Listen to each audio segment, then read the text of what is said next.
یہ ہیں بدلو کی نشریات.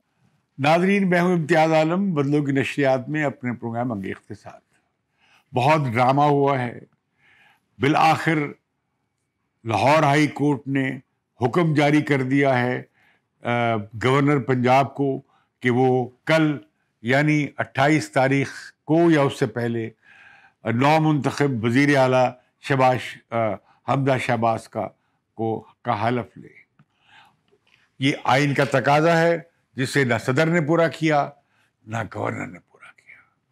اور کل ہی پنجاب اسمبلی کا اجلاس بھی ہونا ہے اور اس کے ساتھ ہی الیکشن کمیشن نے بھی ان 25 صوبائی اسمبلی کے اراکین کو طلب کر لیا ہے جن کے بارے میں تحریک انصاف نے شکایت کی کہ انہوں نے پارٹی کی نظم و ضبط کی خلاف ورزی کر کے پارٹی کے امیدوار چودھری پرویز الہی کو ووٹ دینے کی بجائے حمزہ شہباز کو ووٹ دیا ہے.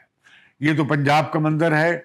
اب ہم اس میں ایک بات ہمیں بڑی کھلی نظر آ رہی ہے کہ بھلے صدر مملکت ہوں، پرائم منسٹر سابق عمران خان ہوں، اسپیکر قومی اسمبلی سابق اسد کیسر ہوں، ان کے ڈپٹی اسپیکر سوری ہوں، پنجاب کے گورنر ہوں، یا ان کے پنجاب کے اتحادی اسپیکر اسمبلی پنجاب کی، سب کے سب آئین کو دھول چٹا رہے ہیں. آئین کے تقاضے کو اور ذمہ داری کو آئینی آفیسز میں ہونے کے باوجود انہیں نشانہ بنا رہے ہیں. اب عمران خان نے ایک اور مہم چلائی ہے الیکشن کمیشن کے خلاف. جس الیکشن کمیشن کو چیف الیکشن کمشنر کو عمران خان نے جس کی بڑی تعریف کی تھی، اب اس کے خلاف ہو گئے ہیں. کیوں؟ انہیں ہٹانا چاہتے ہیں کہ ان کا 7.5 سال سے فارن فنڈنگ کا کیس اب آخری مراحل میں ہے. گو کہ اسلام آباد ہائی کورٹ نے 30 دن کی قطعاً ہٹا لی ہے کہ جو لگنی ہی نہیں چاہیے تھی. یہ الیکشن کمیشن کی ثوابدید ہے کہ وہ اس کارروائی کو کیسے چلاتا ہے، کتنے دنوں میں ختم کرتا ہے. ممکن ہے وہ 25 دن میں کر لے، ممکن ہے 50 دن میں کر لے، ممکن ہے 2 مہینے اور لے لے. پہلے ہی وہ کیس 7.5 سال سے چل رہا ہے. ہاں، یقیناً باقی پارٹیوں کا کیس بھی زیر غور آنا چاہیے، لیکن یہ شرط لگانا عجیب مذاق خیز بات ہے کہ ان کا بھی فیصلہ ہو تو پھر ہمارا فیصلہ ہو. ان کا بھی ہوگا، آپ کا بھی ہونا چاہیے، آپ کے بھی اکاؤنٹ چیک ہونے چاہیے، پیپلز پارٹی اور مسلم لیگ نواز کی بھی چیک ہونے چاہیے. یہ تو قانونی تقاضا ہے، لیکن اسے مشروط کرنا وہ درست نہیں ہے. یہ ایسے ہی ہے جیسے کوئی ایک قاتل کہے کہ میں نے جب تک باقیوں کے مقدمے کا فیصلہ نہیں ہوگا تو میرے کیس کا فیصلہ بھی نہ کیا جائے. لیکن جو بات اس سارے عرصے میں کھل کے سامنے آئی ہے کہ عمران خان چڑھائی کرنے کے لیے تیار بیٹھے ہیں، وہ اسلام آباد پہ پھر حملہ آور ہو رہے ہیں جیسے وہ 2014 میں ہوئے تھے. لیکن اس بار بڑا فرق ہے. آج تو وہ یہ بھی کہہ رہے تھے جس طرح رسول اللہ کے پیغام لے کر صحابہ کرام جاتے تھے، اس طرح آپ میرا پیغام بھی لے کر گلی گلی جائیں اور ہم نے اسلام آباد جانا ہے. اس لیے آخر عمران خان چاہتے کیا ہے؟ عمران خان نے ایک تو بڑی کامیابی حاصل کی ہے کہ 3.5 سال کی حکومت میں جو ان کی بری پرفارمنس رہی، جو ان کے دعوے دھرے کے دھرے رہ گئے، جو انہوں نے کرپٹ لوگوں کی اکاؤنٹیبلٹی کرنی تھی، روزگار دینا تھا، 2 پاکستان کی جگہ 1 پاکستان بنانا تھا، سب کے سب ناکام ہو گئے ان کے دعوے. اب بجائے اس کے کہ وہی جواب دے رہے ہوتے کہ حضور 3.5 سال میں آپ کی اس عوامی حکومت نے، نئے پاکستان کی حکومت نے نیا پاکستان کتنا بنایا، یہ سارا کا سارا پرانا تھا. اصل میں عمران خان کا بنیادی تضاد اور پارٹی کا بنیادی تضاد یہ ہے کہ نعرہ تو انہوں نے لگایا سٹیٹس کو بدلنے کا. سٹیٹس کو کیا مطلب ہے کہ پاکستان میں ایک نوآبادیاتی دور کی نوکرشاہی سول ملٹری بیوروکریسی حاوی، کہ یہاں پہ جاگیرداروں کا غلبہ ہے زمین پہ اور جائیدادوں پہ اور دیہات کی زندگی پہ، اور یہ کہ یہاں پہ چند سرمایہ دار خاندانوں کا اور مافیاز کا کنٹرول ہے پوری سرمایہ دارانہ منڈی پہ. یہ ہے سٹیٹس کو. اور وہ وہی پرانا نا انصافی کا طبقاتی نظام، غیر انصافی کا، بے انصافی کا طبقاتی نظام، اس کا خاتمہ اس کے کرنے کے لیے مختلف طرح کی پارٹی چاہیے تھی. لیکن عمران خان نے سٹیٹس کو بدلنے کا نعرہ لگایا سٹیٹس کو کی قوتوں کی مدد سے، ان کی سرپرستی سے، اور ایک ہائبرڈ نظام بنایا گیا ان کے لیے، کیونکہ وہ بہت لاڈلے تھے، قومی ہیرو تھے، سب سے بڑے پاکستان کے بڑے فلنتھراپسٹ میں سے تھے. انہوں نے ہاسپٹل بنایا، یونیورسٹی بنائی، تو ان کی بڑی قدر تھی کہ یہ ایک ہیرو آئے گا جو ایک مسیح ثابت ہوگا. لیکن جو لائے تھے ان کی امیدیں بھی ٹوٹ گئیں اور وہ بڑے مایوس ہوئے، اور عمران خان الٹا ان پر پلٹ پڑے. کوئی جو سازش کا بیرونی سازش کی انہوں نے جو تکرار شروع کی، جو ڈرامہ بنایا ہے. میں آج ہی دیکھ رہا تھا، کل ہی اخبارات میں پڑھ رہا تھا رپورٹ امریکہ کی جو مذہبی آزادی کا جو کمیشن ہے، اس نے تیسری رپورٹ جاری کی ہے ہندوستان کے خلاف، اور اس پر بڑی تشویش کا اور یہاں تک کہ سینکشن لگانے کا، حالانکہ وہ ضروری معاملہ ہے. اسی طرح کی کوئی بات چیت ہلکی پھلکی ہوئی تھی پاکستانی سفیر کے ساتھ، اور ان سے انہوں نے کہا تھا کہ بس اس پہ پوچھنا چاہیے کہ آخر یہ نقطہ نظر جو ان صاحب کا تھا وہ آیا امریکہ کی حکومت یا صدر بائیڈن کا بھی یہی پالیسی ہے، تو اس پہ وہ خط جاری کر دی کہ بات ختم ہو جانی چاہیے تھی. اور ہماری تفتیشی ایجنسیوں نے پتہ بھی لگا لیا کہ بھئی اس میں کوئی شہادت نہیں ملی کسی طرح کی سازش کی.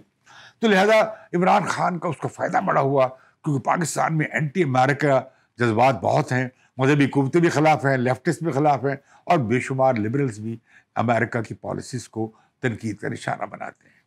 تو لہذا بڑا پاپولر ہوا. اوپر سے سازش، ایک فالن ہیرو، ایک ہمارا اسے نکال دیا گیا. تو ان کے لوگوں کے لیے بڑا شوق تھا، اور وہ لوگ بڑے غصے میں آئے کہ ان کا لیڈر جسے وہ حکومت میں لائے تھے وہ نکال باہر کیا گیا ہے، اور یہ کہ وہی جن کے خلاف وہ لڑ رہے تھے وہ واپس آ گئے ہیں. اور اس پر انہیں وہ بہت سیکھ پا ہوئے. لہذا عمران خان کو بڑے جلسے ملے، بڑا ان کا بیانیہ چلا ہے، لیکن یہ بیانیہ رفتہ رفتہ ٹھنڈا پڑے گا اور پڑ رہا ہے.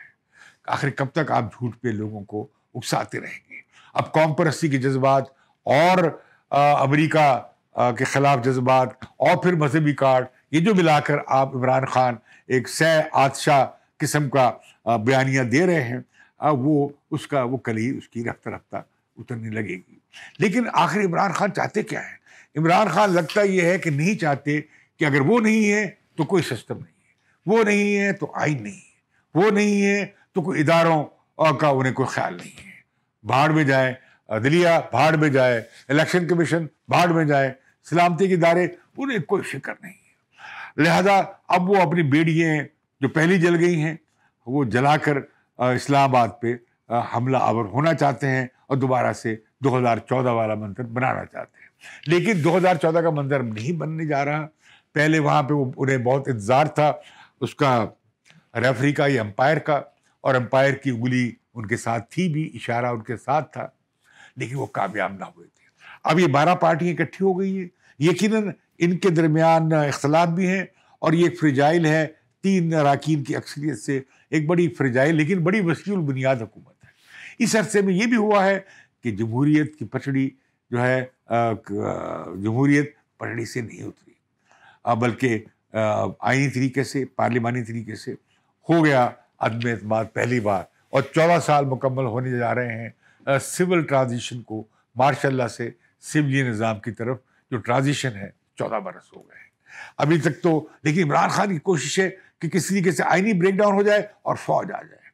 لیکن ظاہر ہے کہ عمران خان کو معلوم ہونا چاہیے کہ جس طرح فوج انہیں لاڈلا سمجھتی تھی، اور ہمارے ریٹائرڈ فوجی ملازمین، اب ان کے بارے میں ان کا تصور یا تو مکمل بدل گیا ہے یا بدل رہا ہے، اور انہیں بڑی ان کے بارے میں تشویش بھی پیدا ہو رہی ہے کہ ہم کیا سمجھے تھے اور یہ کیا نکلا ہے بیچ میں سے. اب آج کی ایک اچھی خبر ہے، وہ یہ کہ بڑا مجھے اچھا لگا کہ جو ہمارے پیپلز پارٹی کے چیئر پرسن بلاول بھٹو، انہوں نے پاکستان کے سب سے نوجوان وزیر خارجہ کا عہدہ سنبھال لیا ہے. 1963 سے 1966 تک ان کے نانا ذوالفقار علی بھٹو پاکستان کے مایہ ناز وزیر خارجہ رہے تھے، اور وہ 71 سے لے کر 77 تک بھی پاکستان کے وزیر خارجہ قلمدان پرائم منسٹر ذوالفقار علی بھٹو کے پاس ہی تھا. لیکن یہ جو کولیشن جس طرح بنی ہے، اس کے سامنے بڑا مسئلہ معاشی بحران کا ہے، مہنگائی کا ہے، انتخابی اصلاحات کا ہے، اور یہ کہ جلدی انتخابات کرانے کا ہے. یہ جو کہا جا رہا ہے بار بار، ہمارے وزراء کہہ رہے ہیں اس حکومت کے کہ وقت پر انتخابات ہوں گے، یہ ان کی بھول ہے. یہ وقت پر انتخابات سے پہلے قبل از وقت انتخابات کرانے پڑیں گے. لیکن اب جو الجھن آ پڑی ہے وہ یہ کہ یہ اگست سے نئی مردم شماری شروع ہو رہی ہے، جو کہ دسمبر میں ختم ہوگی. اب نئی مردم شماری کے نتائج سامنے نہیں آئیں گے تو حلقہ بندیاں بھی نہیں ہوں گی، جو اگلے سال مارچ اپریل تک مکمل ہوں گی.